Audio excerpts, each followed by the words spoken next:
ঈদের নামাজ পড়ে একটা যুবক কবরের কিনারায় দাঁড়াইয়া দাঁড়াইয়া কান্না করে। এরে যুবক কেন কাঁদো? বলে গত ঈদে নামাজে যখন আমি রওনা দিলাম, ঈদের নামাজে যাইতে পোশাকটা পরিয়া ঘর থেকে বের হওয়ার সময় আমার মায়ের কাছে দাঁড়াইল। আমার মা আমার মাথায় হাত দিয়া কলিজা ভরে দোয়া করে দিলেন। আমার বাবারে হাতটা ধইরা সাথে নিয়ে ঈদের নামাজ এক জায়গায় দাঁড়াইয়া আদায় করেছে।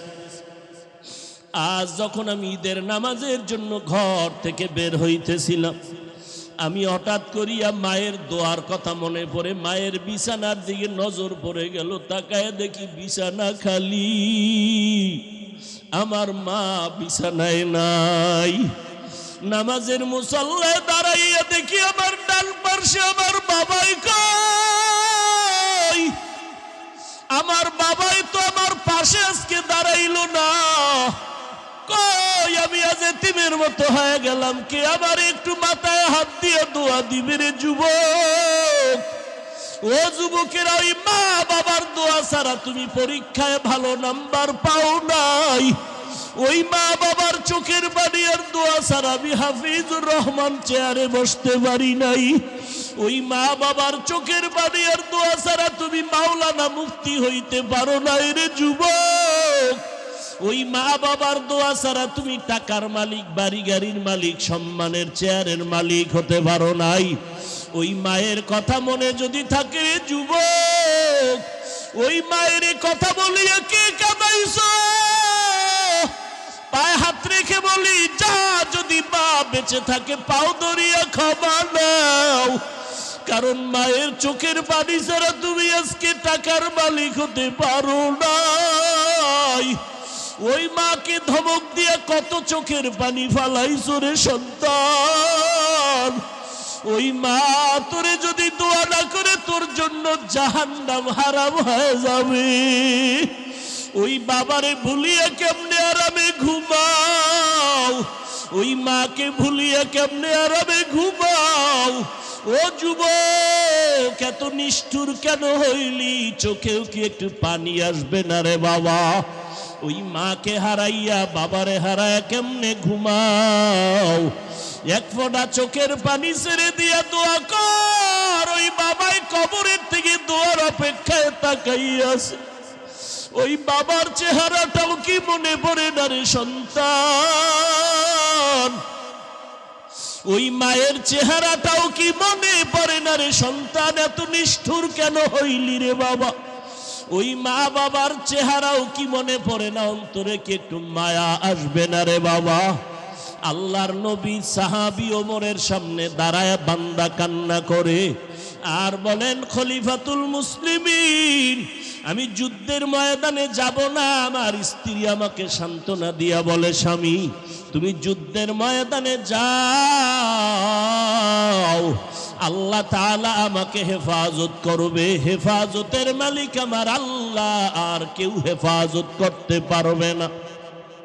ও পর্দার আড়ালের আম্মা জান, দুনিয়ার থেকে একদিন চলিয়া যাবেন, 5টা সাদা কাফনের প্যাকেট হয়ে যাবে। দুনিয়ার কোনো মহিলারাও 2 দিন কথা বলবে আর খবর নিবে না।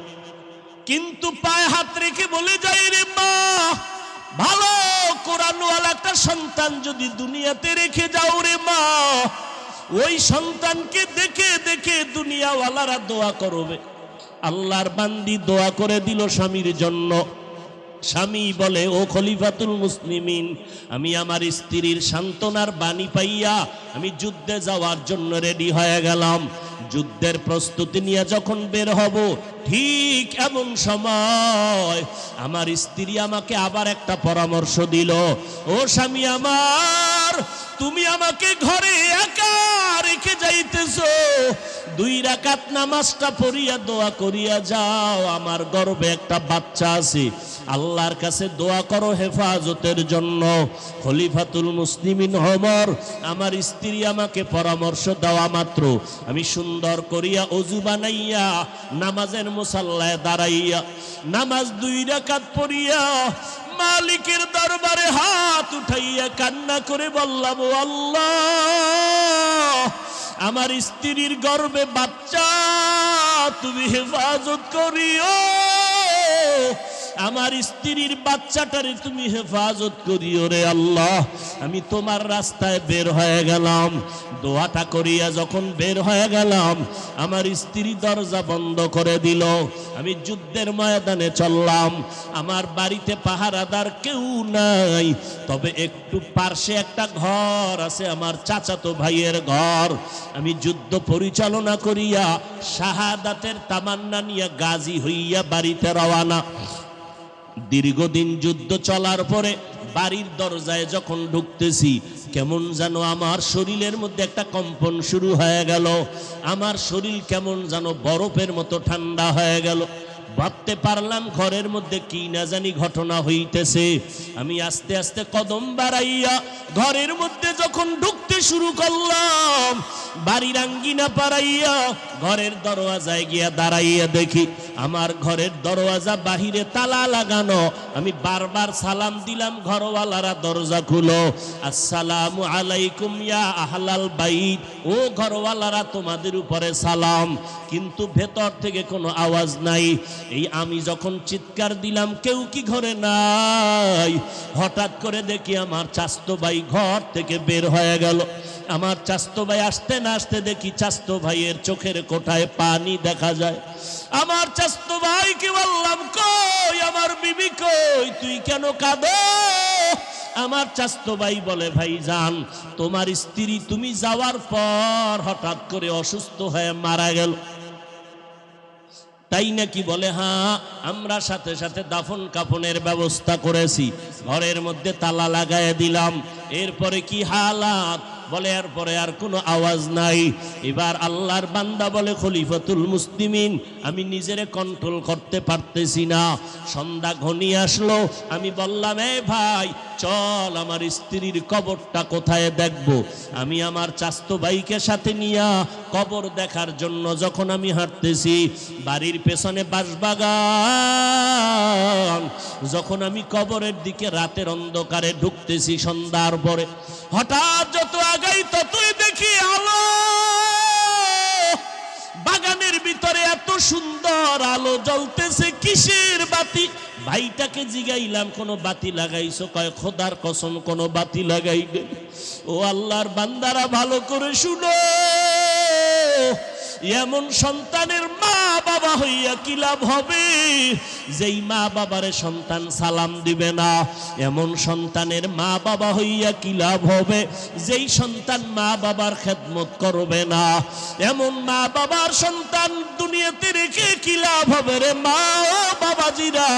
যেই সন্তান তোমার ইজ্জত নষ্ট করবে, মায়ের ইজ্জত নষ্ট করবে রে বাবা। এবার আল্লাহর বান্দা বলে, আমি যত কবরের দিকে আগাই দেখি কবরের উপরে আলো জ্বলতেছে। আলোটা দেখতেছি ডাইরেক্ট উপর দিকে গিয়া পুরা আসমানটা আলোকিত হয়ে গেল। আমি হঠাৎ কবরের কিনারায় গিয়া দাঁড়াইয়া দেখি কবরের ঠিক মধ্যখান থেকে একটা বাতি জ্বলতেছে, কিন্তু বাতিটার কোনো আকৃতিও খুঁজে পাই না, শুধু আলোই দেখতেছি। এবার চাচতো ভাইকে বললাম, এখানে আলো আসলো কোথা থেকে? বলে জানি না। যেদিন আমরা দাফন করিয়া গেলাম এর কয়েকদিন পর থেকেই দেখি কবর থেকে আলো জ্বলতেছে। এবার আমি চিন্তা করলাম, আলোটা কেন জ্বলে? আমি কবরটার মাটি উঠাইয়া ভেতরে দেখব। আমার চাচতো ভাইটাকে বললাম, রে ভাই, কবর খনন করার হাতিয়ার যন্ত্র নিয়ে আসো। আর ভাইটা যখন ঘরের দিকে রওনা দিয়া চলে যাইতেছে, আমি এদিকে দাঁড়ায় আছি আর চোখের পানিগুলো পড়তেছে। হঠাৎ আমার ভাই যন্ত্র আনতে না আনতে আমার ভাই ঘরের মধ্যে যাইয়া পৌঁছতেও পারে নাই। আমি নজর করে দেখি কবরটা মাঝখান দিয়া ফাঁকা হয়ে গেছে। আমি একটু নজর দিয়ে দেখি আমার স্ত্রীর বুকের উপরে ওই সন্তানটা খেলাধুলা করতেছে, আর ওই সন্তানের ফুটন্ত আলোটা উপরের দিকে যাইতেছে। আমি এবার সন্তানটাকে ধরার জন্য একটু চিন্তা করতেছি, হঠাৎ করে গাইবি আওয়াজ, কে যেন আমাকে বলে ভেতরে নাম, ওই সন্তানটারে কোলের মধ্যে জড়াইয়া তাড়াতাড়ি বের হয়ে যাও। আমি নিচে নামার পর ওই সন্তানটাকে কোলের মধ্যে জড়াইয়া উপরে উঠতেছি, আবার আওয়াজ, কে যেন আমাকে গাইবি আওয়াজ দিয়া কয়, এই আল্লাহর বান্দা, যুদ্ধের ময়দানে যাওয়ার সময় নামাজে দাঁড়াইয়া আল্লাহর কাছে দোয়া করেছিলি স্ত্রীর গর্ভের বাচ্চাটারে হেফাজত করো, সাথে সাথে আরশে আজিমে তোর দোয়া কবুল হয়ে গেছে। ওই সময় যদি বাচ্চাটার হেফাজতের দোয়ার সাথে সাথে বাচ্চার মা তোমার স্ত্রীর কথাও বলতা, আল্লাহ স্ত্রীটাকেও হেফাজত করতে। খলিফাতুল মুসলিমিন আমার মাওলা পাকের কুদরতের থেকে এই বাচ্চাটা আমি পেয়েছি। জীবনে যদি কবরস্থানে যাইতাম না, ওই বাচ্চাটারে পাইতাম না। এরে পর্দার আড়ালের মা, ও বৃদ্ধ বাবাজি, সন্তান তো ঘরে ঘরে অভাব নাই, তবে কয়জনার সন্তান আছে মা বাবারে দেখলে সালাম দেয়? কয়জন সন্তানের মা বাবা আছেন সন্তানের ব্যবহারে এলাকার মানুষ খুশি হইয়া দোয়া করে? ওই সন্তানের মা কি হইতে পারছেন যেই সন্তান কবরের কিনারায় দাঁড়ায় কোরআন পড়ে? এমন একটা সন্তানের মা বাবা কি হইতে পারলেন যেই সন্তান মা বাবার জন্য জীবনটা কোরবান করে দিতে চায়? এখনো যদি না পারেন, আল্লাহর কাছে আপনাদেরও দায়ী আছে, দোয়া করা দরকার। মিশরের জমিনে দাঁড়াইয়া পয়গম্বর ইউসুফ আলাইহিস সালাম, মিশরের মধ্যে দুর্ভিক্ষ, খানা নাই, লাইনে দাঁড়ায়া ইউসুফ নবী চেয়ারের মধ্যে বসলেন, অর্থমন্ত্রীর দায়িত্ব নিয়ে খানা দেয়। লাইনে দাঁড়ায় দাঁড়ায় সবাই খানা নেয়। হঠাৎ ইউসুফ নবী তাকায় দেখলেন একটা যুবক লাইনে দাঁড়ানো।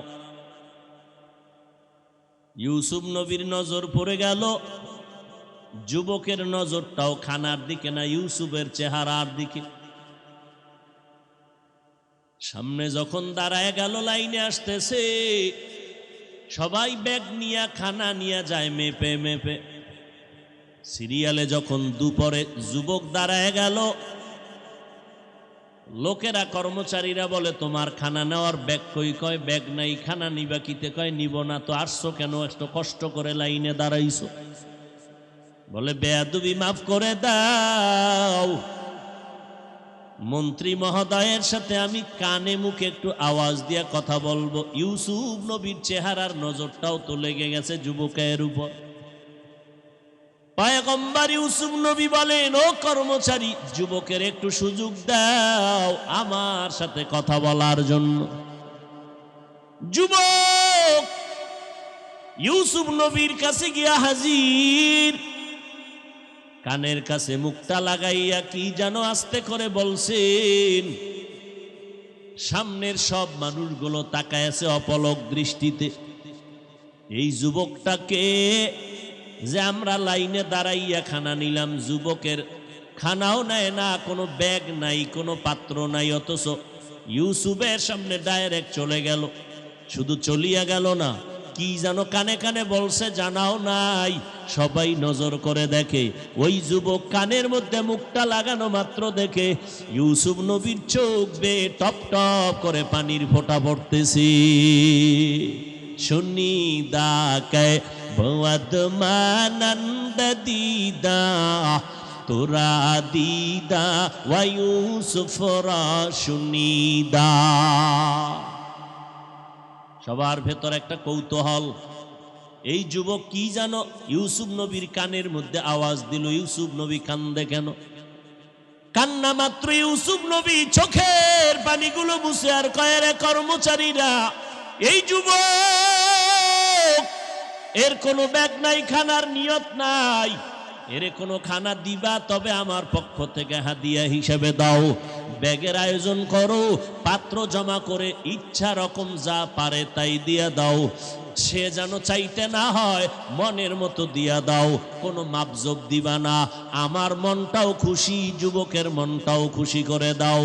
যখন ব্যাগ ভরে ভরে সীমাহীন খানা দিয়া যুবকের ইউসুফ নবী নিজেই বিদায় সংবর্ধনা জানায়, সব মানুষের অন্তরে প্রশ্ন। আমরা লাইনে দাঁড়াইয়া দীর্ঘ সময় কষ্ট করেছি, আমাদের মেপে মেপে খানা দিল, অথচ এই যুবকটা কোন যুবক যে কানের সাথে মুখ লাগাইয়া কথা বলা মাত্র ইউসুফ কান্না করলো, আবার নিজের থেকে খানা বেশি বেশি দিয়ে দিল। জানতে তো পারলাম না একজন নবী হইয়া বেইনসাফি কেন করলেন, বুঝে আসে না। আমার আল্লাহ ইউসুফের জানায় দিলেন, রে পয়গম্বর, তুমি একজন নবী, উম্মতের রাহবার, তোমার উপরে যেন কোনো প্রশ্ন না আসে। এই মানুষগুলোর অন্তরে প্রশ্ন তুমি যদি হল করে না দাও, সবার অন্তরে সন্দেহ এসে যাবে। ইউসুফ তাড়াতাড়ি সব মানুষের তোমার ভেতরের রহস্যটা জানায় দাও।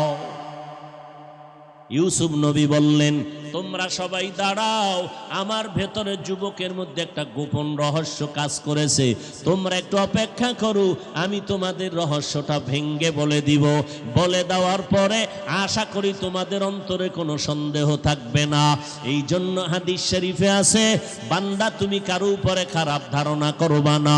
ইয়াকুমাদ-দান্না ফা ইন্নাদ-দান্না আকযাবুল হাদিস ইলা আখিরিল হাদিস। আল্লাহর নবী বলেন, ও উম্মতের দল, কারো উপরে খারাপ ধারণা করবা না। খারাপ ধারণা করা কবিরা গুনাহ না, সব গুনার মূল কারণ অন্যকে খারাপ ধারণা করা। এটা হলো শুধু কবিরা গুনাহ না, অনেক গুনার মূল ফ্যাক্টরি অন্যকে খারাপ ধারণা করে কিছু মন্তব্য করা। এজন্য নবী বলেন, কোন মুমিনকে খারাপ ধারণা করবা না, ভালো ধারণাই রাখবা, ভেতরের হালাতের বিচার করবেন আমার আল্লাহ। ইউসুফ নবী বলেন, খারাপ ধারণা করবা না। এই যুবকের সাথে আমার গোপন এক রহস্যের কথা তোমাদের শুনাইতেছি, একটু অপেক্ষা করো। আসল জায়গায় লাইন লাগাও, সব ক্লিয়ার হয়ে যাবে। আসল জায়গায় লাইন লাগাইয়া এই জমিনের মধ্যে চলে আল্লাহর আশিক বান্দা। আল্লাহ বলেন, ও নবী জানায় দেন আমার প্রিয় বান্দা যারা, তাদের বলে দেন, ও দুনিয়ার বান্দা, যদি পাহাড় সম পরিমাণ গুনাহ করো, আমি আল্লাহর রহমতের দরজা থেকে তোমরা ফিরে যেও না। আল্লাহর গোলাম যারা মুমিন তারাও আমার আল্লাহর বান্দা, কিন্তু আমার আল্লাহ আমার শব্দটা আলাদা করে বল,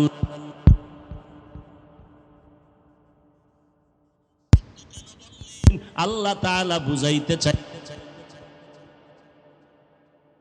আমি আল্লাহর সাথে মোহাব্বতের একটা সূত্র আছে। আমি আল্লাহর সাথে বান্দার সূত্রের নাম, মোহাব্বতের সূত্রের নাম হলো ইবাদত। ওয়ামা খালাকুতুল জিন্না ওয়াল ইনসা ইল্লা লিয়াবুদুন। মা খালাকুতুল জিন্না ওয়াল ইনসি বাখা, জুজ ইবাদত নিস্তে মাকসুদ আজ্জাহা। আল্লাহ তাআলার সাথে বান্দার সম্পর্কের নাম ইবাদত। যারা ইবাদত করবে তারা আব্দ বা বান্দা, যার ইবাদত করবে তার নাম হবে মাবুদ। আমার আল্লাহ মাবুদ, আমরা তার বান্দা বা গোলাম। আমাদের সাথে আল্লাহর সম্পর্কের নাম হলো ইবাদত। এই সূত্রে আমার আল্লাহ বান্দা বলে ডাক দিলেন। মুমিন ডাক দিলে তো শুধু মুমিন, বেঈমান বাদ। আল্লাহ তওবার পথে ডাক দিয়া কয়, আমার বান্দা যারা, আয় আয়, আমি তোর জীবনের গুনাহ মাফ করে দিব। হিন্দু থাকলে আয়, তওবা করবি, আমি মাফ করে জান্নাত দিয়া দিব। বৌদ্ধ ধর্ম পালন করো, আয়, আমি আল্লাহ তোরে মাফ করিয়া দিব, কারণ তুই আমার বান্দা, আর কারো বান্দা না। আমরা কারো বান্দা? আরো জোরে বলেন। বান্দা বললেই তো প্রমাণ আমার আল্লাহর বান্দা। এরপরও আল্লাহ আলাদা করে কেন বললেন তোমরা আমার বান্দা? আমার কেন বলেছেন? আসমানকে বানাইছেন, জমিনকে বানাইলেন, আল্লাহ আসমান বানায় বলেন নাই আমার আসমান, জমিন বানায় বলেন নাই আমার জমিন, সূর্য বানাইছেন আল্লাহ কিন্তু বলে নাই আমার সূর্য, চাঁদ আল্লাহ বানাইছেন কিন্তু বলেন নাই আমার চাঁদ, মানুষেরে কেন বললেন আমার বান্দা? জমিনও আল্লাহর কিন্তু আল্লাহ বলে নাই আমার জমিন। ব্যবধান আছে না নাই? মসজিদ কার? জোরে বলেন। আমি শুরুতেই বলছি বয়ান মুখস্থ করে করা যায় না। অনেক জায়গায় বয়ান করলে শুধু করতেই মনে চায়, আর অনেক জায়গায় বয়ান চেষ্টা করলেও আসে না। এক তো আল্লাহর রহমত, দ্বিতীয়ত ময়দানের বরকত। ময়দানের কি বরকত? আপনাদের আগ্রহের উপরে এবং দোয়ার উপরে বয়ান হবে। কথা বুঝেন নাই? উঠা বসা করা এটা মজলিসের চূড়ান্ত বেয়াদবি। আপনি উঠবেনই তো, ঢুকলেন কেন? আপনাকে জোর করে আনা হয়েছে? আপনি সেই নদী ভার করে, কেউ পায়ে হেঁটে, কেউ ভাড়া দিয়ে আসছেন, আপনাকে কেউ টাকা দিয়েও আনে নাই। বলা হয়েছে আসবেন, আপনি নিজ ইচ্ছা আসছেন আল্লাহর মহব্বতে, রসুলের মহব্বতে, তাই তো? উঠবেন কেন? কি শয়তান আপনার উপরে গালেব হয়ে গেছে? চিন্তা করে এই মজলিসে যদি শেষ পর্যন্ত থেকে দোয়া করে যায় তো সব গুনাহ মাফ। তো ইবলিস কইব আমি 30 বছর যে তোরে আকাম করাইলাম, আর এক মোনাজাতে সব মাফ হইলে আমার ভ্যালু কই চাকরির? এই জন্য দেখবেন কিছু মানুষ ঘন্টাকে ঘন্টা বসে বয়ান শুনে, 5 মিনিটের জন্য বসে দোয়াটা করার কপাল হয় না। কপালের বিষয়। আরে ভাই, আমি তো গুনাহগার, আমি তো অপরাধী, আমি তো গুনাহগার, আমি তো জাহান্নামী। কিন্তু এই মাঠের মধ্যে বহু আল্লাহর বান্দা আছে জান্নাতি, যারা আমিন বলার সাথে সাথে কবুল হয়ে যায়। আর রসুলের হাদিস সত্য, একজনের মজলিসের আমিন যদি আল্লাহ কবুল করেন, এর বরকতে সবার গুনাহ সাথে সাথে মাফ করে দিবেন। ধৈর্য নাই? শুরুতেই তো বললাম বাসায় গিয়ে কি ঘুমাইবেন? ঘুম তো নাই, মোবাইল দেখে দেখে কবিরা গুনাহ করবেন। আল্লাহ হেদায়েত দান করুন। আরো জোরে বলেন। চট্টগ্রাম একটা জেলার নাম প্লাস বিভাগ, ওই বিভাগের একটা থানা আছে পটিয়া। কি থানা? কক্সবাজার যাইতে যেই রোড প্রথম, পটিয়া থানা। ওই থানার যে পটিয়া থানার উপরে একটা বিশাল মাদ্রাসা, মাদ্রাসার প্রতিষ্ঠাতা বাণী মুফতি আজিজুল হক রহমতুল্লাহ আলাই, জবরদস্ত আলেম, জবরদস্ত কুতুবুল আলম। একদিকে সে আলেম, অপরদিকে সে কুতুবুল আলম।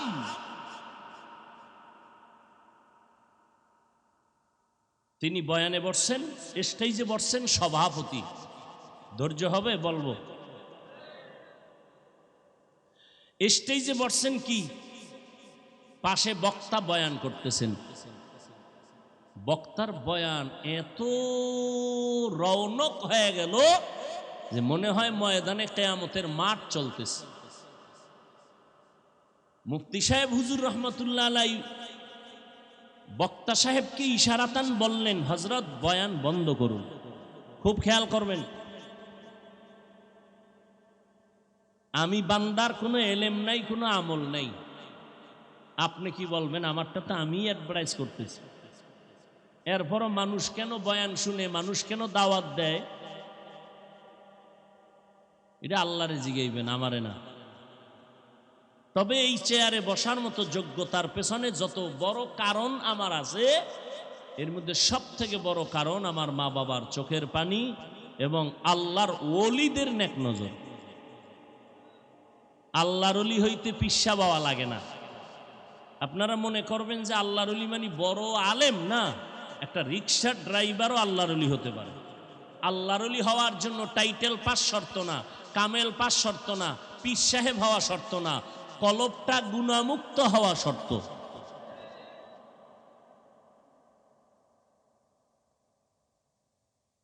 আল্লাহু আকবার। মুফতি সাহেব হুজুর বললেন, এই হযরত বক্তব্য বা বয়ান বন্ধ করুন। বন্ধ করলেন। হুজুর নিজে মাইকটা নিয়ে নিলেন, নিয়া বললেন, আমি মুফতি আজিজুল হক তাসাউফের লাইনে, রুহানিয়াতের লাইনে যে পাওয়ার পেয়েছি, যার নাম খেলাফত, আমি এই বক্তা হজরতকে আমি আমার পক্ষ থেকে রুহানিয়াতের খেলাফত দিয়ে দিলাম। আরে বুঝার পরে সুবহানাল্লাহ বলেন। এবার হুজুর বললেন, ঠিক আছে আপনি এবার বয়ান শুরু করেন। বক্তা সাহেব এবার বয়ান শুরু করলেন। খুব খেয়াল করবেন, এবার বক্তা বয়ান শুরু করছেন, কিন্তু আগের মতো রং বয়ানে আসে না। কঠিন অবস্থা। বক্তা প্রচন্ড চেষ্টার পরেও বয়ান এসে আগের রং। মুফতি সাহেব হুজুর আবার বললেন, বয়ান বন্ধ করুন। বয়ান বন্ধ করে মাইক আবার নিয়ে নিলেন। মাইক নিয়ে বললেন, আমি মুফতি আজিজুল হক যে খেলাফত রুহানিয়াতের পাওয়ার তাকে দিয়েছিলাম, তা উড্ড করে নিয়ে নিলাম, খেলাফত কেটে দিলাম। আর মাথা তো গরম হয়ে গেছে মাঠের মানুষ। আপনি যদি নিয়েই যান, দিলেন কেন? যদি দিয়েই থাকেন, নিলেন কেন? মাত্র 5 মিনিটের বিষয়। মুফতি সাহেব হুজুর বললেন যে আমি খেলাফত দেওয়ার শুরুতে ভেবেছিলাম, যেই হালাত ময়দানে দেখেছি তার কলবের রুহানিয়াতের আকর্ষণ, কিন্তু খেলাফতের পরে আমি দেখলাম এটা তার নিজস্ব কোনো রুহানিয়াতের আকর্ষণ না। ময়দানে এক বুজুর্গ বসে আছে, তার আকর্ষণ, ফোকাস লাগছে তার কলবে। ওই বুজুর্গের ফোকাসটা যখন কলবে গিয়া ধাক্কা মেরেছে, তার কলব থেকে মারেফতের নূর বের হয়েছে। যখনই আমি পরবর্তীতে বুঝতে পারলাম এটা তার নিজস্ব ফোকাস না, ওখান থেকে ময়দানের এক বুজুর্গ ফোকাস দিছে, রুহানিয়াতের নজর মারছে, তো কলবের দরজা খুলে গেছে। অতএব তার এটা নিজের পাওয়ার না, অতএব সে খেলাফত পাওয়ার যোগ্য না, আমি ফিরাই নিছি।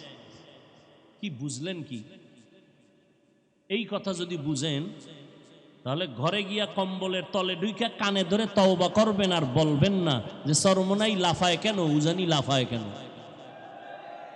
আর যদি কপালে জুতার বাড়ি থাকে, আল্লাহর লানত থাকে, তাহলে আজীবন আল্লাহ আলাদের বিরোধিতা করবেন, টের পাইবেন পুলসিরাতের গোড়ায়। মাস্তানি এত ভিতরে, এত জিদ আর মাস্তানি, আমাকে সামনে আসতে পারেন না? আপনার মাস্তানির পাওয়ার কত দেখি। মানে হুজুর টুজুর লইয়া পড়তে চান, এত এলেম আপনার, আসেন আমগো সামনে আসেন, দেখি আপনি কোরআন শরীফের কয়টা আয়াত পড়তে পারেন। আর আপনি তো চরমনাইরে বাস দিতে দিতে দিতে দিতে টোটাল দেশটা এখন চরমনাইর ময়দান ছাড়া, চরমনাইর মুরিদ ছাড়া ওয়াজি জমে না। আপনি বাস তো নিজে দিলেন না, নিজে খাইলেন। তাবলিগওয়ালাদের বাস দিতে দিতে কদ্দুর উপরে উঠছেন। হ্যাঁ, আপনারে কয়জনই চিনে, আর চরমনাই কয়জনই চিনে? আপনাকে কয়জন সম্মানের চেয়ার দেয়, আর তাবলিগওয়ালাকে কয়জন দেয়? এত বাহাদুরি করেন কেন?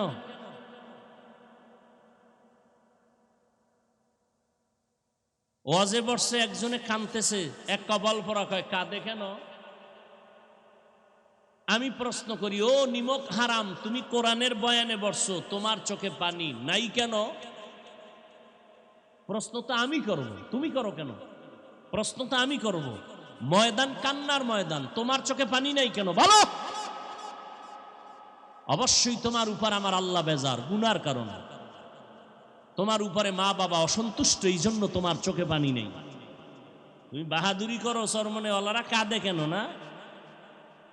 মুলাদি থানায় আসামি ধইরা পুলিশ এমন ফিডা দিছে, কোনো কান্না নাই চোখে।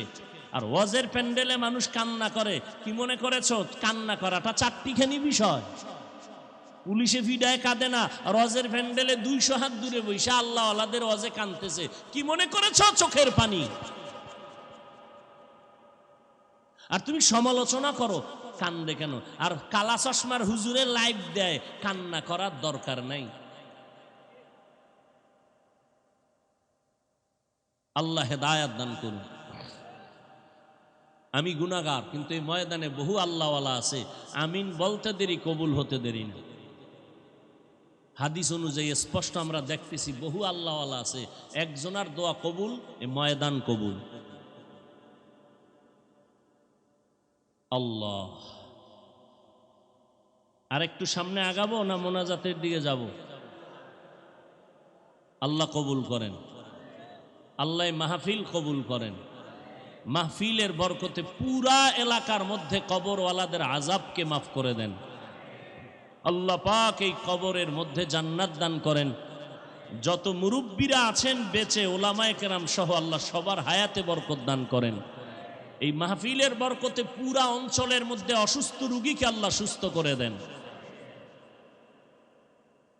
ইয়া ইবাদিয়াল্লাযীনা আসরাফু আলা আনফুসিহিম লা তাকনাতু মির রাহমাতিল্লাহ ইন্নাল্লাহা ইয়াগফিরুয যুনুবা জামিআ ইন্নাহু হুয়াল গফুরুর রহিম।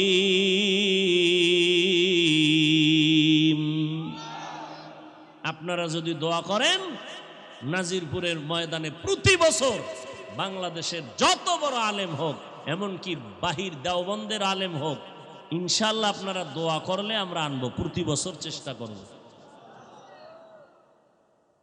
আজকে কি বার?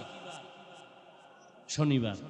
পরশুদিন রাতের বেলা ঢাকাতে চরমনের হজরতদের সাথে বসে বলছি, হুজুর শ্বশুর বাড়ি যাইতেছি, আপনাদেরও যেতে হবে। বলে জানাইও তারিখ যাব। বাংলাদেশের যত বড় বক্তা হোক সব নিয়ে আসবো, তবে আপনাদের দোয়া লাগবে। অ্যালার্জির ব্যারাম থাকলে আনা যাবে না। আল্লাহ সব ভাইকে হেদায়াত দান করুন। আরো জোরে বলেন। আমার মাদ্রাসায় 27 তারিখ জানুয়ারির শুক্রবার বয়ান 10টা থেকে শুরু হয়েছে, রাত্র 1টা পর্যন্ত সমস্ত ওলামায়ে কেরাম চট্টগ্রাম, সিলেট, বাংলাদেশের উল্লেখযোগ্য সময় দিছে আধা ঘন্টা 20 মিনিট। পটিয়া মাদ্রাসার মোহতামিম সাহেব পরিচালক আসছেন 20 মিনিট। বলি হুজুর আসছে কয় মিনিট? আমি হুজুর 20 মিনিট করেন, টাইম নেই। বহু বক্তা পেছনে বসা, 20 মিনিট কথা বলছে। ইনশাআল্লাহ আমার মনে চাইতেছে এই নদীর পারের মধ্যেও আল্লাহওয়ালাদের কদম আসুক প্রতি বছর ইনশাআল্লাহ। আলহাজ মোহাম্মদ এনামুল হক ভুইয়া মাশাআল্লাহ 20,000 টাকা ঘোষণা দিয়েছিলাম আমি, 50,000 টাকা দিবেন মসজিদের জন্য, আল্লাহ কবুল করেন। আল্লাহ দান করেন না কেন? এক সাহাবী নবীর গিয়া কয়, নবী আমার খুব কষ্ট হয় সংসার চালাইতে, কেমনে একটু অর্থ বাড়বে? কয় দান করো। দান করতে করতে এত ধনী হইছে, এবার মাল সামলাইতে গিয়া নামাজের জামাত ছুটে যায়। নবীর গিয়া কয়, এবার নবী মাল কমানের দোয়া কি? কয় দান করা বন্ধ করো। বন্ধ করে দিছে, মাল কমে গেছে। যদি কেউ ধনী হইতে চান, স্থায়ী একটা তাবিজ দান করেন। ফকির হইতে চাইলে দান করা বন্ধ করে দিবেন, আর খালি মুখে জিকির করবেন, নাই নাই নাই। একদিন দেখবেন আমনেও নেই।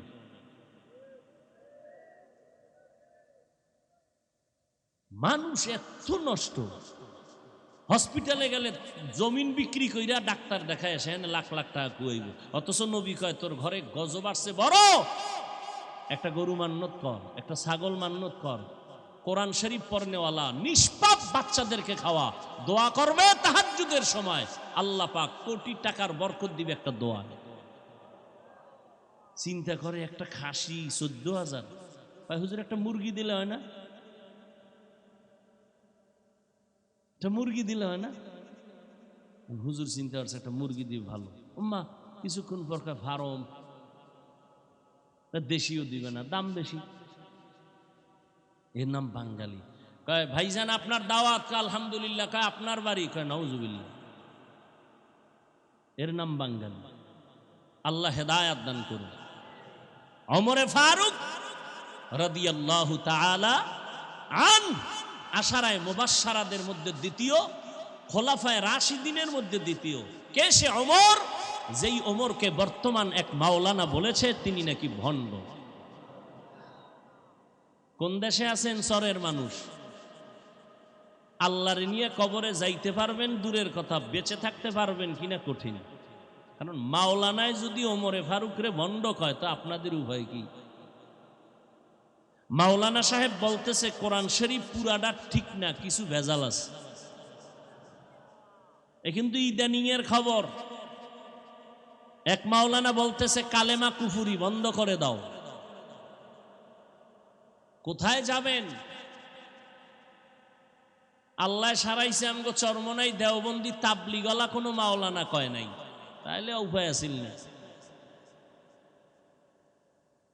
বড় আফসুস, ওমরে ফারুক তাকে ভণ্ড বলে মাওলানা। কেন? কয় তিনি 20 রাকাত তারাবি চালু করেছেন, এজন্য তিনি ভণ্ড। অথচ ওমরকে সমস্ত নবীরা আল্লাহর আশিক। মুসা নবী আল্লাহর আশিক, ইব্রাহিম নবী আল্লাহর আশিক, ইসমাঈল নবী আল্লাহর আশিক। আপনাদের জানা থাকলে বলেন আমার আল্লাহ কার আশিক? জানা নাই? সব নবীরা আমার আল্লাহ পাকের আশিক, আর আমার আল্লাহ হলেন একমাত্র মুহাম্মদের আশিক। ঠিক তেমনি ভাবে আবু বকর আমার নবীর আশিক, ওসমান আমার নবীর আশিক, হযরত আলী আমার নবীর আশিক। সব সাহাবায়ে কেরাম মুহাম্মদের আশিক, আর মুহাম্মদ নিজে হলেন ওমরে ফারুকের আশিক। সেই ওমর 10 বছর রাষ্ট্র পরিচালনা করেছেন, অর্ধ দুনিয়ার বাদশাহ। যেই ওমর অর্ধ জাহানের খলিফা হইয়া কোনো বডিগার্ড নাই, সিকিউরিটি গার্ড নাই, একা একা রাস্তায় চলে, কোনো গার্ড নাই। অর্ধ দুনিয়ার রাষ্ট্রনায়ক, কোনো গার্ড নাই। আরে আমার গার্ড লাগবে কেন? আমার দেখলে শয়তান দৌড়ায়, তো আমার গার্ডের দরকার নাকি? ওমর কেমন যে শয়তান দেখছে মাত্র দৌড়, কেমন বেড়া যে শয়তান দেখলে ফালায়। আমগো বাঙালি এক চোরায় কয় আলহামদুলিল্লাহ হুজুর, শয়তান আমারে দেখলেও ফালায়। বিষয় তুমি ওমর নি? কয় না। তো শয়তান ফালায় কেন? আমি এত বড় শয়তান, যেই দরজায় কিছু আকামের খবর আমি জানি, এটা শয়তানও জানে না। ওমরে ফারুক বসে আছেন খেলাফতের মসনদে। হঠাৎ তাকায় দেখতেছেন পয়গম্বরের সাহাবী যায়েদ বিন আসলাম রাদিয়াল্লাহু তাআলা আনহু বর্ণনা করেন ঘটনাটা তার আব্বাজান থেকে। ওমরে ফারুকের আমল চলতেছে, হঠাৎ করে তাকায় দেখেন এক আল্লাহর বান্দা একটা শিশু বাচ্চা কাদের মধ্যে নিয়ে চুমা খায়ার হাঁটতেছে মজলিসের ভেতরে। ওমরের নজর পড়ে গেল। ওমর ডেকে বলে, এই আল্লাহর গোলাম দাঁড়াও, বাচ্চাটারে কাদের মধ্যে নিয়ে তো আদর করো। তোমার মতো যদি সব বাবা হয়ে যাইতো সন্তানের আদর করনেওয়ালা, এই জমিনটা বেহেশতের বাগান হয়ে যাইতো।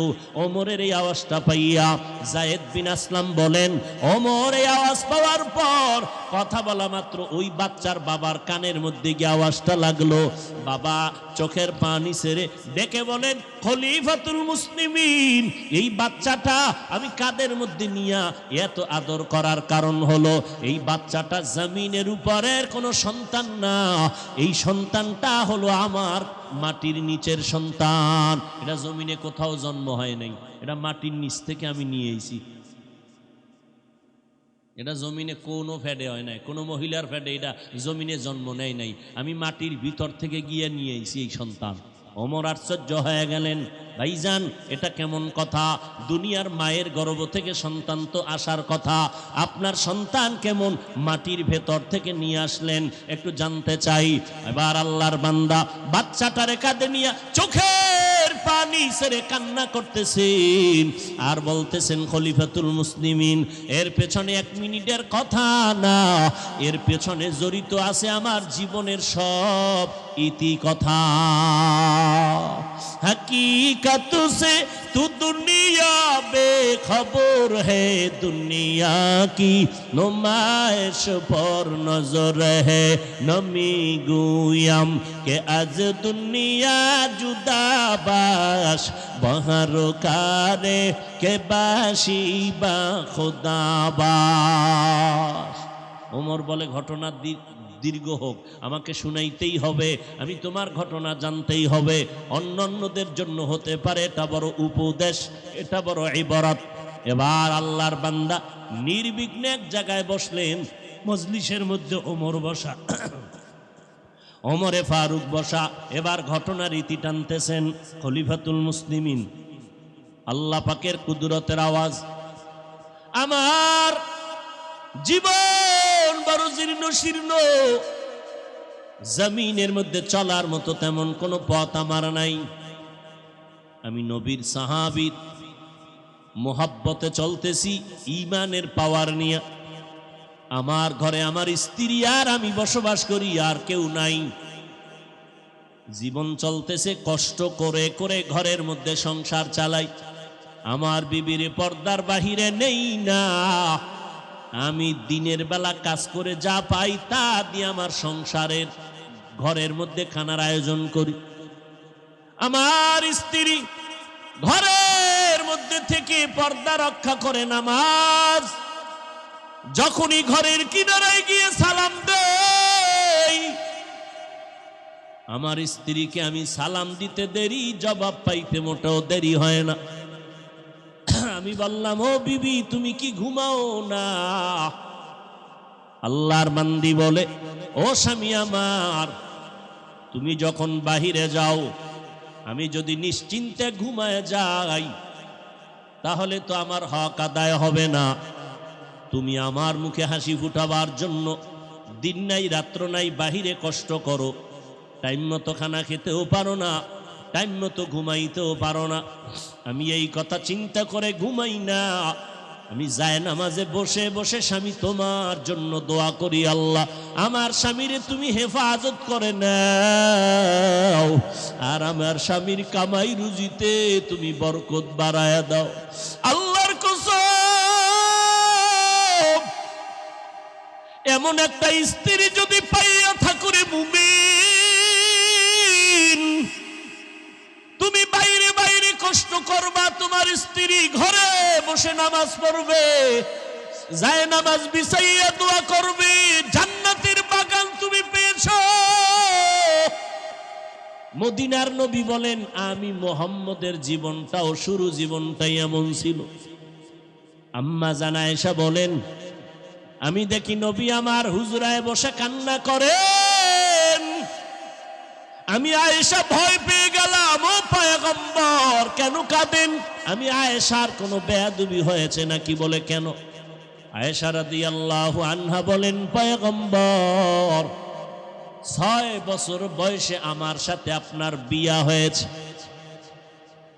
আমি আয়েশার বয়স কত? 6 বছর আমি আয়েশার বয়স। আপনার সাথে তখন আমার বিবাহের বন্ধন হলো। আমি আয়েশার যখন 9 বছর বয়স হলো তখন আমি আপনার ঘরে আসলাম। ও পয়গম্বর, আমার বয়স মাত্র চলতেছে এখন 10, 11, 12। আম্মা জান আয়েশার 6 বছরে বিয়া, 9 বছরে নবীর ঘরে আসলেন। আম্মা জান আয়েশা রাদিয়াল্লাহু আনহার 18 বছর যখন হলো তখন আমার নবী দুনিয়া থেকে বিদায় হয়ে চলে গেলেন। আর আমার এলাকায় আমার বোনের বয়স 20-25 হইয়াও যায়, আর বড় বিয়ার খবর নাই। আর আম্মা জানের সাথে নবীর বিয়া হইল কয় বছরে? জোরে কোন? 6 বছর। নবীর ঘরে গেলেন কয় বছরে? 9। নবীর ঘরে নবী বিদায় নিলেন কয় বছরে? 18। নবীজির ঘরে যাইয়া আম্মাজান সময় কাটাইলেন কয় বছর? হিসাব বুঝেন না? 6 বছরে বিয়া, 9 বছরে ঘরে গেলেন, 18 বছরে নবী বিদায়। থাকলেন কয় বছর? 9 বছর। এরে চার নাজিরপুর এলাকার আম্মাজান, ভালো করে শুনেন। আম্মাজান আয়েশা রাদিয়াল্লাহু আনহা 9 বছর আমার নবীর সংসার করলেন, মাত্র টোটাল 18 বছর। এই 9 বছর আমার নবীর সোহবতে থেকে আম্মাজান আয়েশা নবীর কি বরকত পেয়েছেন। আম্মাজান আয়েশা বলেন, আল্লাহর শুকর, আমি 9 বছর বয়সে নবীর ঘরে আসার পরে 18 বছর আমি নবীর বিদায়ের বেলায় 18 বছর বয়স, মাত্র 9 বছর সংসার করেছি। এই 9 বছর নবীর বরকতে আমি আয়েশা কি পেয়েছি দুনিয়ার নারীরা জানো? আমি আয়েশা নবীর এই সোহবতে 2000-এর উপরে হাদিসের হাফেজা হয়ে গেছি। আর আমগো আম্মা জানেরা কোরআন শরীফও পড়তে পারে না, নামাজে দাঁড়াইলে কি পড়ে আল্লাহই জানে। পুরা কোরআন পড়তে পারেন না রে মা। নামাজটা শুদ্ধ করিয়া পড়ার জন্য তো আলহামদু সূরাটা লাগবেই, এর সাথে কুল হু আল্লাহ ওয়াল আসরে সূরাটাও লাগবে, ইন্না আতাইনা সূরাটাও লাগবে। পুরা কোরআন শরীফ যদি পড়তে নাও পারেন, নামাজটা শুদ্ধ করিয়া জীবনে কামাই করার জন্য কমপক্ষে 10টা সূরা শুদ্ধ করা তো দরকার ছিল। আরে আম্মা জান, ইমাম গজালি রহমাতুল্লাহ আলাইহি বলেন, দুনিয়ার প্রত্যেকটা সন্তানের জন্য প্রাথমিক শিক্ষিকা হলো তার কলিজার টুকরা মা। আরে আম্মা জান, আপনাদের কপাল কত ভালো, আপনারা নবীদের মা, সাহাবায়ে কেরামের মা, আউলিয়ায়ে কেরামের মা, হাফেজে কোরআনের মা। আরে আম্মা জান, আপনারা তো বড় বড় আদর্শওয়ালা সন্তানের মা। আরে আম্মা জান, আপনারা তো আম্মা জান আয়েশা রাদিয়াল্লাহু আনহার মতো নারী, খাদিজা রাদিয়াল্লাহু আনহার মতো নারী। আপনারা তো নবীর কলিজার টুকরা ফাতেমা রাদিয়াল্লাহু আনহার মতো নারী।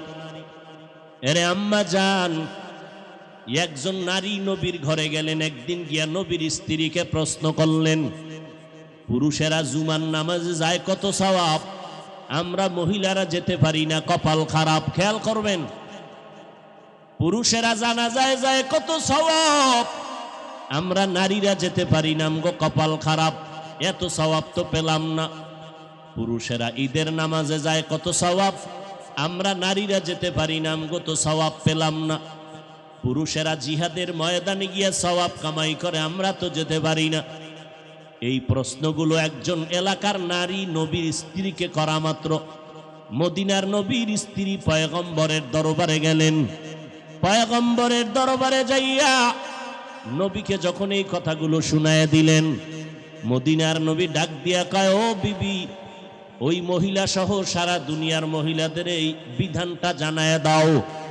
এই নারীরা ভালো করে শুনো, পুরুষেরা জিহাদের ময়দানে গিয়া সওয়াব পায়, জুমায় গিয়া যত সওয়াব পায়, ও নারীরা পুরুষেরা ঈদের নামাজে গিয়া যত সওয়াব পাবে। আম্মা জান, আল্লাহ আপনাদের মর্যাদা বাড়ায় দিয়েছেন, মদিনার নবী মর্যাদা বাড়ায় দিয়েছেন। আমার নবীর মাত্র 25 বছর যৌবন, ওই সময় বিবাহ করেছেন 40 বছরের বিধবা নারী খাদিজাকে আমার নবী বিবাহের বন্ধনে আবদ্ধ করলেন। আমার নবীর জীবনের সন্তান সব খাদিজার গর্ভ থেকে আসছে। দুনিয়াতে নবীর আওলাদের বংশ জিন্দা আছে নবীর কন্যা দ্বারা, ফাতেমা রাদিয়াল্লাহু আনহার মাধ্যমে বর্তমানে নবীর আওলাদ আর বংশধারাটা অব্যাহত আছে। এরে পর্দার আড়ালের আম্মা জানেরা, আমার নবীও বলে, আমি মুহাম্মদ, সৃষ্টির শ্রেষ্ঠ মুহাম্মদ হইয়াও আমার কোনো ছেলে নাই, আমিও 4 কন্যার বাবা। ও নারীরা ভালো করে শুনে নাও, তোমার গর্ভে যদি প্রথম নারী আসে, একটা কন্যা সন্তান পেয়েছো বাবা, একটা জান্নাতের মালিক হয়েছো। 2টা কন্যা সন্তানের বাবা হয়েছো, 2টা জান্নাতের মালিক হয়ে গেছো। 3টা কন্যা সন্তান পেয়েছো, 3টা জান্নাতের মালিক হয়ে গেছো। মদিনার নবী বলেন, বিবি সাহেব জানায় দেন সমস্ত নারীদের, পুরুষেরা জুমার নামাজে গিয়া সওয়াব পায়। ও আম্মা জানেরা, আপনাদের জুমার নামাজে যাওয়া লাগবে না, আপনাদের ঈদের নামাজে যাওয়ার প্রয়োজন নাই, আপনাদের জিহাদের ময়দানেও যাওয়ার প্রয়োজন নাই। আপনারা ঘরের মধ্যে থাকিয়া নির্জনে নিরিবিলি পরিবেশে নামাজটা আদায় করবেন। সময় মতো নামাজ যদি পড়তে পারেন, পুরুষেরা বাইরে গিয়া জুমায় গিয়া ঈদগায় গিয়া যেই পরিমাণ সওয়াব পাবে, আমার আল্লাহ নারীদেরকে ওই পরিমাণ সওয়াব ঘরের মধ্যে দান করে দিবেন। এরে আম্মা জানেরা, ভালো করে শুনেন, আম্মা জান আয়েশা রাদিয়াল্লাহু আনহা নবীর মাত্র 9 বছর ঘর করিয়া 2000 উপরে হাদিসের হাফেজা। শুধু কি তাই, আল্লাহ এত পরিমাণ ইলম দান করেছেন। বড় বড় বড় বড় সাহাবারা মাসআলায় যদি আটকাইয়া যাইতেন, আম্মা জান আয়েশার দরবারে গেলে আম্মা জান আয়েশা একটা সমাধান দেওয়া মাত্র সাথে সাথে তারা মেনে নিতেন। নবীজির ইন্তেকাল হইছে সোমবার দিন দুপুরের টাইমে, দুপুরের আগে আগে। রসুলের দাফন হইছে বুধবার দিন তাহাজ্জুদের টাইমে। অথচ রসুলের হাদিস কি, কোনো মানুষ যদি মরে যায় যত তাড়াতাড়ি পারো জানাজা পড়াইয়া দাফন করো, মাইয়েতের উপরে রাখবা না, কষ্ট পায়। যেই কথা রসুল বললেন, রসুলের দাফনে 3 দিন দেরি হলো কেন? সোমবার দুপুরে রসুলের ইন্তেকাল, বুধবার রাত যাইয়া তাহাজ্জুদের টাইমে দাফন। বড় বড় 2টা কারণে রসুলের দাফনে সমস্যা ছিল। ওই 2টার সমাধান একটা দিছেন আবু বকর সিদ্দিক, আম্মা জান আয়েশা রাদিয়াল্লাহু আনহার বাবা। আর এক কঠিন সমস্যার সমাধান দিয়েছেন আম্মা জান আয়েশা রাদিয়াল্লাহু আনহা। এরপরে দাফনের ব্যবস্থা হয়েছে। ওই সমস্যা কি ছিল এগুলো বলতে গেলে আরো 2 ঘন্টা সময় অন্যদিকে চলে যাবে। ভাইরা আমার, এরে আম্মা জানেরা, ওই আল্লাহর বান্দা ওমরে ফারুকের সামনে দাঁড়ায় কান্না করে, পয়গম্বর আমার ঘরে একজন বিবি আর আমি স্বামী, আর কেউ নাই। আল্লাহর কুদরত, আল্লাহর কাছে কান্না করেছি, আল্লাহ আমার স্ত্রীর গর্ভে একটা নেককার সন্তান দাও। আমি কান্না করে করে আল্লাহর কাছে নামাজে দোয়া করেছি, আল্লাহ আমার স্ত্রীর গর্ভে একটা নেককার সন্তান দান করেছেন। আমার স্ত্রীও নেককারিনী, নামাজ বন্ধ নাই, বেপরদার একটা সেকেন্ডও কোথাও যায় না, ঘরের মধ্যে থেকে থেকে দোয়া করে। এরে নবীর উম্মতের দল, স্বামীর জন্য দোয়া করা নারী বড় ভাগ্যবতী নারী। ওই ঘরটা হবে জান্নাতের বাগান। ও মিয়া, টাকা তো কোটি কোটি টাকা কামাই করিয়াও খাইতে পারে না, ঘুমাইতে পারে না। আর অনেক গরিব আছে শান্তিতে আরামে খায় আর ঘুমায়, কোনো পেরেশানি নাই। এক হাতে তালি বাজে না, বিনা বাতাসে নদীর পানি যেমন নড়ে না। স্বামী আর স্ত্রীর মন যদি এক না হয়, ওই সংসারে জান্নাতের ফুল ফুটে না। আল্লাহর বান্দি দোয়া করে, স্ত্রীর গর্ভে বাচ্চা এসে গেছে, দুনিয়াতে আসার বাকি কয়েকদিন, কয়েক মাস মাত্র, অল্প কয়েকদিন। হঠাৎ করে আমার কানের মধ্যে আওয়াজ, জিহাদের ময়দানে যেতে হবে, তৈয়ার হয়ে যাও। বেঈমানেরা যেইভাবে মুমিনের পেছনে লেগেছে, ঘুমাইয়া থাকার সময় নাই, রেডি হইয়া যাও, যুদ্ধে যেতে হবে। মুমিন এবার চিন্তায় পড়ে গেছি। ওমরে ফারুক শুনতেছেন, এমন পেরেশান হয়ে গেলাম, আমার স্ত্রী একা, পাহারা দেওয়ার কেউ নাই, আবার আমার স্ত্রীর গর্ভে বাচ্চা। এই অসুস্থতা অবস্থায় কেমনে আমি জিহাদের ময়দানে যাব? এই ঘুমাইতেছেন নি আপনারা? কাম সারা যে পুরা নস করেন, তো আমরা একটু রেস্ট নিয়ে আপনি চালায় যান। আল্লাহ হেদায়াত দান করুন। যাব আর একটু সামনে যাব, আল্লাহ কবুল করেন। আর ওজরে বলেন হা। ওমরে ফারুক ঘটনা শুনতেছেন। ঘটনার বিবরণ দানকারী সাহাবী যায়েদ বিন আসলাম রাদিয়াল্লাহু আনহু। ওই লোকটা বলে, পয়গম্বর আমি স্ত্রী গর্ভধারিণী, বাচ্চা অন্ত পেটের মধ্যে, আবার অসুস্থ, আবার ঘরে পাহারা দেওয়ার কেউ নাই, ওদিকে জিহাদের ডাক আসছে, এখন আমি কি করব? মনে মনে মোটামুটি রেডি হয়ে গেলাম, আমার স্ত্রীর হক আদায় করব, আমি যুদ্ধের ময়দানে যাব না। আমার স্ত্রীকে পাহারা দেওয়ার কেউ নাই। এইভাবে মোটামুটি একটু সিদ্ধান্ত নিব প্রায়। এমন এক সময় আমি বাড়ির মধ্যে গেলাম, আমার স্ত্রী আমার চিন্তিত মনটা দেইখা আমাকে একটু জিজ্ঞাসা করলেন, স্বামী আমার এত পেরেশানি কেন হলেন? বলে এই হালাত, যুদ্ধের ময়দানের ডাক এসে গেছি। স্ত্রী বলে, স্বামী আমার পেরেশান হবেন না, আল্লাহকে রাজি কইরা চললেই আল্লাহ আমাদের শান্তি দিবে। আর আপনাদের ম্যাডামদের খবর কি? আজান হয়ে গেছে, ঘরের মধ্যে কাজ আছে, নামাজের কথা পড়ে, আগে আমাকে মার্কেটে নাও, নামাজ পড়ে আগে আমার মনের আশাটা পূরণ করে দাও। শান্তি দেওয়ার মালিক আমার আল্লাহ। ওর মা পর্দার আড়ালের আম্মা জানেরা, এই জন্যই তো পয়গম্বর বলেন, যেখানে বিয়া করবা বিবাহের আগে দেখবা ওই ঘরের মা নামাজিনী, কোরআন পড়নেওয়ালানি, যার কলিজার মধ্যে কোরআন আছে, ওই ঘরটাই হবে জান্নাতের বাগান। এরে নবীর উম্মতের দল, আল্লাহর এক বান্দি একটা বাচ্চা নিয়ে আসে ঘরের মধ্যে, সাহাবী, পয়গম্বরের কলিজার সাহাবী, যুদ্ধের ময়দানে হাজির। ছোট ভাঙ্গা ঘরে স্ত্রী সন্তান নিয়ে আছে, একটা ছোট্ট বাচ্চা নিয়ে যুদ্ধ চলতেছে, বাড়িতে আসবে ভাব। রাতের বেলা স্বামী যুদ্ধের ময়দান থেকে ঘরে আসছেন, নবীর সাহাবী, কলিজার সাহাবী। এদিকে যুদ্ধের থেকে বাড়িতে আসার আগেই আল্লাহর বান্দির সন্তান দুনিয়া থেকে বিদায় নিয়ে চলে গেল। আল্লাহর বান্দি এত সবেরা, বাচ্চাটারে সুন্দর মতো বিছানায় শোয়াই একটা কাপড় দিয়ে রাখছে, মনে হয় আরামে ঘুমায়। গভীর রাতে স্বামী ঘরের মধ্যে হাজির, স্ত্রী মনটা হাসি খুশি অবস্থায় দরজা খুলল। স্বামীরে বুঝতেও দেয় না যে আমার ঘরের মধ্যে কোনো দুর্ঘটনা, মুসিবত, কোনো পেরেশানি যেন বুঝতে না পারে। কারণ স্বামী বাইরে কষ্ট করে, খানা নাই, ঘুম নাই, কত স্বামী বাইরে কামাই করতে গিয়ে মানুষের সাথে ঝগড়া করে।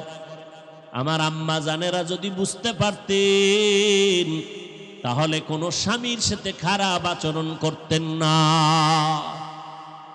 আল্লাহর বান্দি দরজা খুলে দিলেন, সালাম দিলেন, খানার আয়োজন। কথার মধ্যে আল্লাহর বান্দা সাহাবী বলে, এই আমার ছেলেটা কই রে? স্ত্রী মইরা গেছে, এও কয় না, কয় যে রেস্টে আছে, রেস্টে, আরামে আছে। ওই যে মারা গেছে, চাদর দিয়ে শোয়া রাখছে। স্বামী বুঝে ঘুমাইতেছে, তো ঘুমাক, ঘুম থেকে উঠবে সকালে, তখন সন্তানের সাথে কথা বলবো। আল্লাহর বান্দি এখনো জানাইতে পারে নাই, এখনো বলে না আমার সন্তান ইন্তেকাল হয়ে গেল।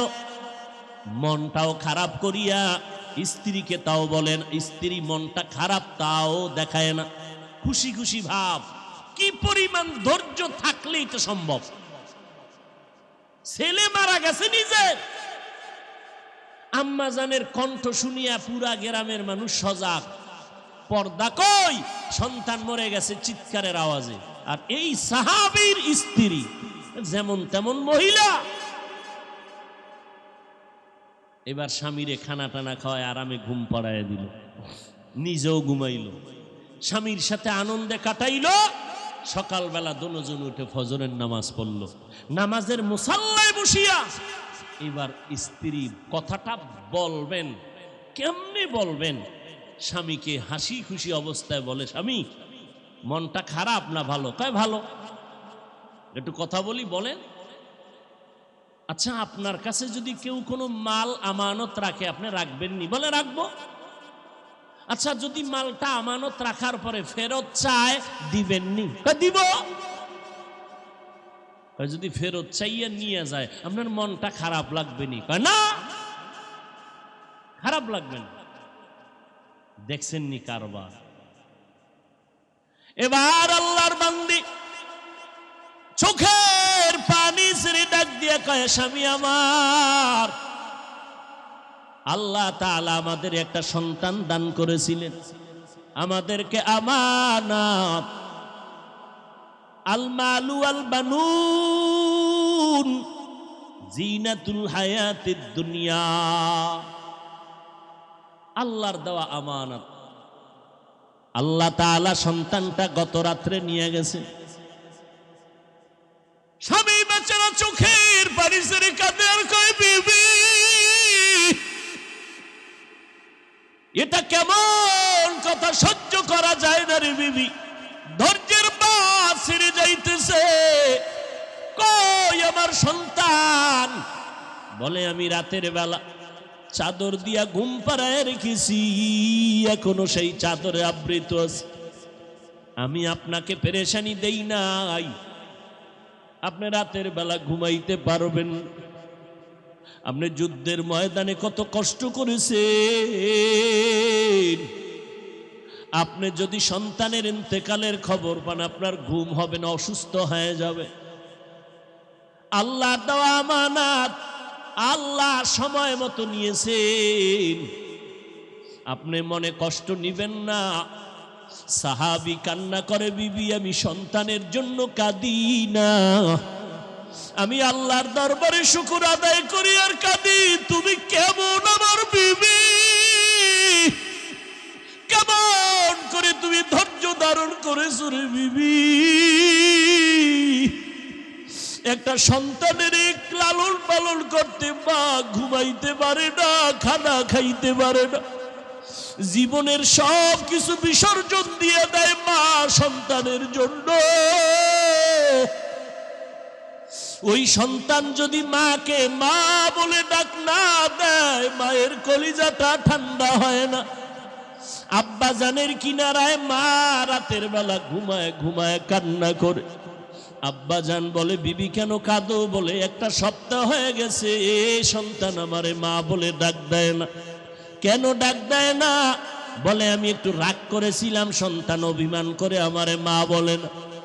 আমার বাবা বলে, বিবি তুমি কষ্ট পেও না, তুমি টাইম মতো খানা খাওয়ার ঘুমাও, সন্তান বুঝে আসবে, ক্ষমা চাইয়া তোমারে মা বলে ডাকবে। মা ডেকে বলে, স্বামী আমার তোমারে বুঝাইতে পারি না, আমি যতবার খানার প্লেটটা সামনে নেই একটা লোকমা আমার মুখে দিয়া ভেতরে যায় না। আমি যতবার বিছানায় বালিশে শুয়া চেষ্টা করি ঘুমানোর জন্য, আমার চোখে ঘুম আসে না, কারণ আমার খানার থেকে ঘুমের থেকে সন্তানের মা কথা এত শান্তি পাই। সন্তান যখন কলিজা ভরে মুখ দিয়ে একটা মা বলে ডাক দেয়, আমি মায়ের কলিজা ঠান্ডা হয়ে যায়। আজ একটা সপ্তাহ হয়ে গেল আমার সন্তান আমাকে মা বলে ডাক দেয় না, আমি সহ্য করতে পারি না রে স্বামী। কই আমার গোসল, কই আমার খানা, কই ঘুম? ও নাজিরপুরের সন্তানেরা, কই মাকে হারাইছো, কই বাবারে হারাইছো? যেই বাবা তোমার এমন একটা রাত্র নাই টেলিফোন করিয়া খবর নিত না। যতবার তুমি বাদ যেখানেই থাকতা, বাবায় রাতের বেলা টেলিফোন করে খবর নিত, বাবা কই, কখন ঘুমাবি, কখন খানা খাবি? বাবা তোর ঘুম না আসলে আমি বাবা সহ্য করতে পারি না। তোমার বিপদের খবর পাইলে বাবায় পাগলের মতো হয়ে যাইত। ও আল্লাহর বান্দার, আজকে এখানে হাজির হয়েছো, মোনাজাতের পরে অনেকে ঘরের দরজায় গিয়া দেখবা মা তোমার অপেক্ষা করে, বাবা অপেক্ষা করে। আবার একদল সন্তান এখানে আছে যাদের বাবাও নাই, মাও নাই, চোখের পানি ছেড়ে আল্লাহকে বলেন, আল্লাহ এমন সন্তান দিও না যেই সন্তানের কারণে মা বাবার ইজ্জত নষ্ট হবে। ও আল্লাহ, আমার সন্তান ডাক্তার হবে আলহামদুলিল্লাহ, ইঞ্জিনিয়ার হবে আলহামদুলিল্লাহ, তবে আল্লাহ তোমারে যেন ভুলিয়া না যায়। ও আল্লাহ, তুমি আমারে এমন সন্তানের মা বাবা বানাও, আমার সন্তান যেন কবরের কিনারায় গিয়া দোয়া করে, আমার সন্তান যেন জানাজার ইমামতি করতে পারে, আমার সন্তানের লেখাপড়ার আদব দেখিয়া যেন শিক্ষকরা দোয়া করে, আমার সন্তানের আচরণে যেন এলাকার মুরব্বীরা দোয়া করে, আমার সন্তানের আচরণে যেন এলাকার আলেমরা দোয়া করে। এমন একটা সন্তানের জন্য যদি কান্না করে দোয়া করে রে মা, এখনো সময় আছে, চোখের পানি ছেড়ে আল্লাহর কাছে বলতে থাকো। আমার আল্লাহ বলে, বান্দা পেছনে অপরাধ করেছো, আজকে তুমি মা বাবার আদর্শ দুর্বল হওয়ার কারণে সন্তানের আদর্শ দুর্বল হতে চলছে। আল্লাহর কাছে চোখের পানি ছাড়িয়া দোয়া করতে থাকো, আল্লাহর কাছে চোখের পানি ছেড়ে তওবা করো। ও যুবকেরা, এখনো সময় আছে, তওবা করে নাও, মা বাবার দোয়া নিয়ে সামনে আগাও। তোমার মতো যুবক স্কুল কলেজে পড়িয়াও নামাজ ছাড়ে না, নদীর মধ্যে মাছ ধরে নামাজ ছাড়ে না, রাস্তায় গাড়ি চালায় নামাজ বাদ দেয় না। বলো বাবা, তুমি কেন নামাজ পড়তে পারবা না? আল্লাহর কাছে তওবা করে চোখের পানি ছেড়ে কান্না করো। গুনার কারণে তোমার চোখটা পানি মুক্ত, দিলটা পাথর, এ কারণে তোমার কান্না আসে না। কয়দিন আর বাহাদুরি করবি রে যুবক? চোখের সামনে দেখতে দেখতে কত যুবকের হারায় ফেললাম। এখনো সময় আছে, তওবা করে নাও।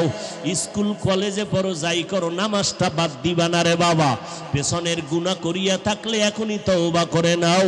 মনে মনে আমার আল্লাহকে ডাকো, আল্লাহ তুমি আমাকে আদর্শ যুবক বানায় দাও, কোরআন পড়ার তৌফিক দান করো, নবীর সুন্নাত অনুযায়ী চলবো, মা বাবার দোয়া নিয়ে বেয়াদবি করব না, উলামায়ে কেরামের দোয়া নিয়ে চলবো, নবীর সুন্নতের আমল করব, আর নামাজ ছাড়বো না, বেপরদায় চলবো না, মা বাবার বিরোধিতা করব না, উলামায়ে কেরামের বিরুদ্ধাচরণ করব না, নবীর তরিকায় দাড়িটা লম্বা করব, মিথ্যা কথা বলবো না, গালি দিব না, গীবত শেকায়াত করব না।